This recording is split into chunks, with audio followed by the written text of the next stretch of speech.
पोशे का इल्म नहीं होगा, दुनिया के तमाम उलूम, इल्म, एजुकेशन, नॉलेज जो पाए जाएंगे वो इस्लाम के दामन से वाबस्ता होगा, वो इस्लाम के दामन से जुड़ा होगा। आपका क्या ख्याल है? आप इल्म को कितनी अहमियत दे सकते हैं?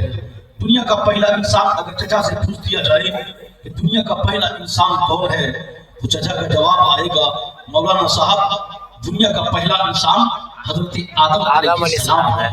अल्लाह रब्बुल इज्जत ने जब हजरत आदम को पैदा फरमाना चाहा तो फरिश्तों से फरमाया इन्नी जाइलुन फिल अर्दि खलीफा, ये फरिश्तों मैं जमीन में अपना नाइब बनाना चाहता हूँ। तो फरिश्तों ने एक एतराज किया, अतजअलु फीहा मन युफ्सिदु फीहा व यस्फिकु दिमा, क्या ऐसी को पैदा करेगा जो जमीन में खूनरेजियां करे, फसाद फैलाए? अल्लाह ने कहा इन्नी अअलमु मा ला तअलमून, मैं वो जानता हूँ जो तुम नहीं जानते।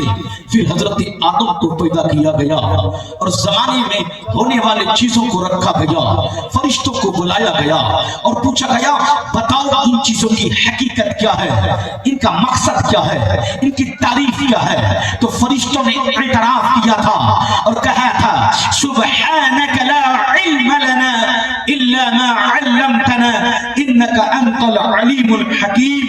या अल्लाह तेरी जात पाक है, हम सिर्फ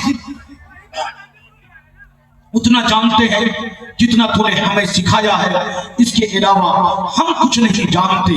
मगर हजरत आदम की इल्म की अहमियत का अंदाजा लगाइए, वअल्लम आदम अल अस्माअ कुल्लहा, जब हजरत आदम को तमाम अशिया के नाम सिखा दिए गए, फिर हजरत आदम से पूछा गया बताओ इन चीजों की हकीकत क्या है, इनका मकसद क्या है, इनकी तारीफ क्या है? तो हजरत आदम अलैहिस्सलाम ने एक एक चीज का नाम गिनाना शुरू किया, नाम ही नहीं बल्कि उनकी हकीकत, उनका मकसद भी बयान करना शुरू कर दी।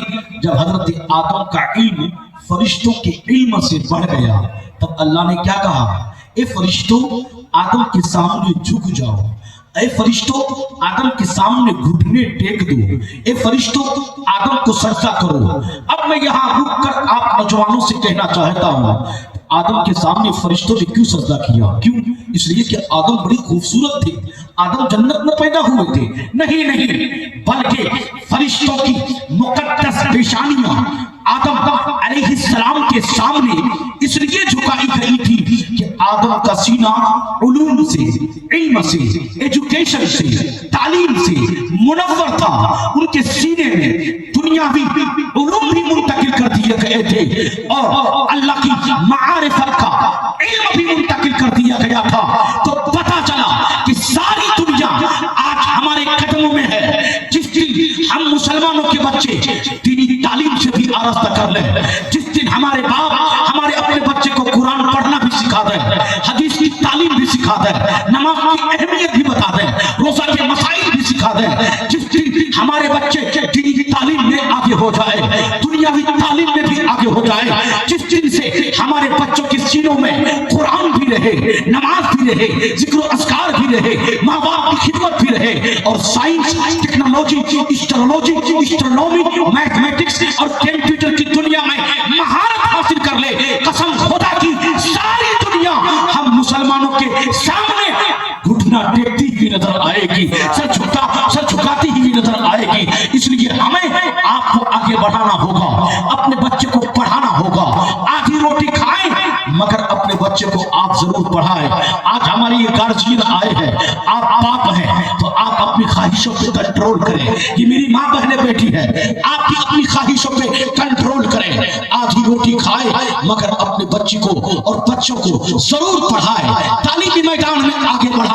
मैं बताना चाहता हूँ जिस सरकार दो आलम की महफिल में हम और आप तशरीफ लाए हैं, अरे जिस नबी के कदमों से इल्म की, एजुकेशन की, तालीम की रोशनी फैली हो, آج اس نبی کے کلمہ پڑھنے والے کو بھگانے کی بات کی جا رہی ہے. جس نبی کے کلمہ، جس نبی کے قدموں سے تعلیم کی، ایجوکیشن کی روشنی پھیلی ہو، آج اس نبی کے کلمہ پڑھنے والے کو جاہل کہا جا رہا ہے. میری ملت کے نوجوانوں، ہماری غیرتیں کہاں چلی گئی، ہم کہاں کھو گئے ہیں؟ اس لیے ہمیں جاگنا ہوگا، ہمیں بیدار ہونا پڑے گا، اور ہمیں اپنے بچوں کو پڑھانا ہوگا، ہمیں اپنے بچے کو آگے بڑھانا ہوگا.